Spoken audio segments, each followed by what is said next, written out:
Assalamualaikum warahmatullahi wabarakatuh. Alhamdulillah, salatu wassalamu ala rasulillah wa ala alihi wa ashabihi wa mawalah wa la hawla wa la quwata illa billah.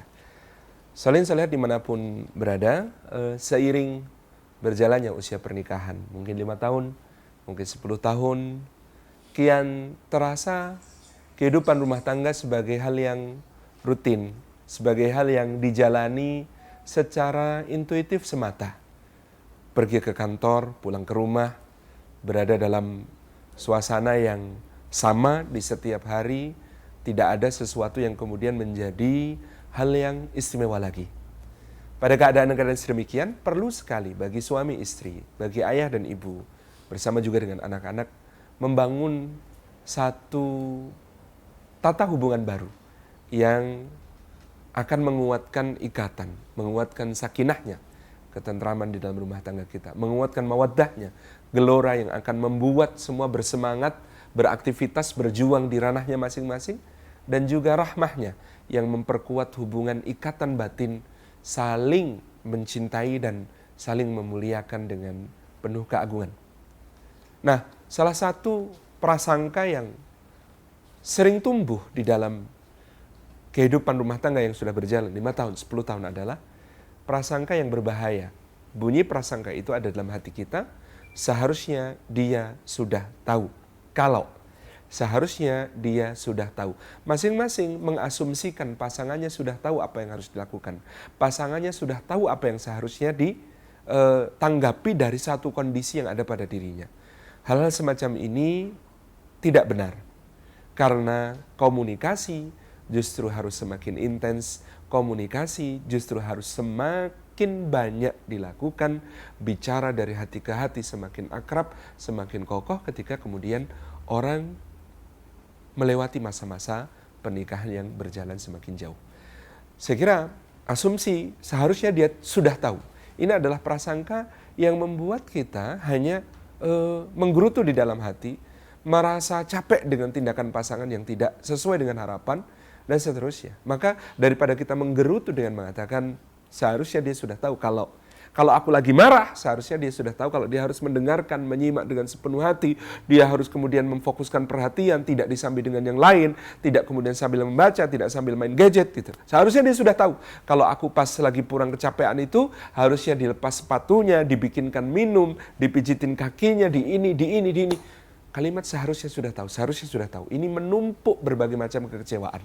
Maka justru kita ingat bagaimana para salafus saleh justru menggunakan momen-momen ketika beristirahat malam, berbaring bersama di tempat tidur, dengan saling bertanya, apa yang harus saya lakukan ketika engkau sedang begini?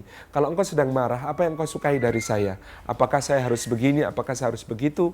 Apakah saya harus membuatkan minum? Ataukah saya cukup duduk di sampingmu, menyimak, bisa bersamamu, memijit-mijit punggungmu, pundakmu? Apa yang harus saya lakukan?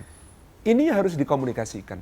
Kamu senangnya kalau pas aku lagi dapat satu prestasi, kamu senangnya dirayakan dengan siapa saja? Hanya kita? Atau ada orang-orang khusus yang ingin kau undang bersama? Kamu kalau ada tamu yang seperti ini, sebaiknya aku gimana? Kalau ada ini, kalau ada itu, ini dikomunikasikan selalu. Karena inti rumah tangga adalah mengkomunikasikan segalanya ketika kita tidak lagi hidup sendiri. Mengkomunikasikan segalanya karena kita hidup bersama pasangan kita. Memberi surprise itu baik, tetapi selain memberi surprise, berbincang bersama tentang hal-hal yang akan dilakukan bersama, tentang hal-hal yang mempengaruhi semua gerak hidup dalam rumah tangga kita, dibicarakan, dikomunikasikan, disampaikan, daripada menebak-nebak, menduga-duga dengan asumsi, seharusnya dia sudah tahu, maka sebaiknya kita bicara. Saling-saling yang dimuliakan Allah, hatta bicara ini pada hal yang paling mendasar. Misalnya kalimat I love you, aku mencintaimu. Pasangan yang menikah 5 tahun, 10 tahun selalu mengatakan, dia sudah tahu kalau saya mencintainya. Nyatanya saya pulang ke rumahnya, bukan ke rumah yang lain. Nyatanya saya ada di dekatnya, tidak di dekat yang lain.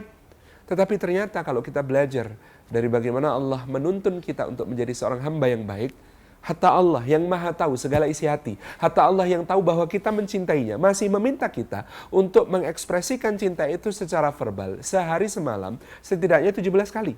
Yaitu dalam lafaz Alhamdulillahirabbil alamin di surat Al-Fatihah di dalam setiap rakaat salat kita.